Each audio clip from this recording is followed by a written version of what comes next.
எல்லா கதையும் அடைச்சிட்டு இவர் என்ன பண்ண போறாரு? எங்களுக்கான காலம் கனியும் வரையில் நாங்கள் காத்திருப்போம். பரபரப்பான அரசியல் சூழல்களுக்கு மத்தியில் விசிக அலுவலகத்தில் என்ன நடந்து கொண்டிருக்கிறது என்பதை தெரிந்து கொள்ளலாம். எங்களை நோக்கி அதிகாரம் வரும், எங்களை நோக்கி நாற்காலிகள் வரும். விசிக தலைவர் திருமாவளவனின் பதிலுக்காக தாவேக மட்டுமல்லாது தமிழ்நாடே காத்துக் கொண்டிருக்கிறது. தமிழ்நாட்டு அரசியல்ல எல்லா சாலைகளும் அம்பேத்கர் திடல நோக்கி இருக்கிறத பார்க்கின்றோம். எங்களை ஒரு ஓரமாக உட்கார் என்று சொன்னால் அதுதான் அந்த மேடையின் மையமாக மாறும். விசிக எடுக்கக்கூடிய முடிவு, திருமாவளவன் எடுக்கக்கூடிய முடிவு என்பது தமிழ்நாட்டு அரசியல்ல உற்று கவனிக்கப்படுகிறது. ஒரு கிங் மேக்கராக, டை பிரேக்கராக இந்த தருணத்துல திருமாவளவன் அவர்கள் தான் எமர்ஜ் ஆகியிருக்கிறார்.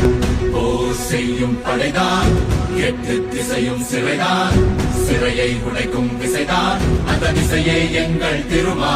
எங்களை ஓரங்கட்ட பார்த்தாலும் ஒதுக்க பார்த்தாலும் நாங்களே மையம் என்பதை நிறுவுவோம்.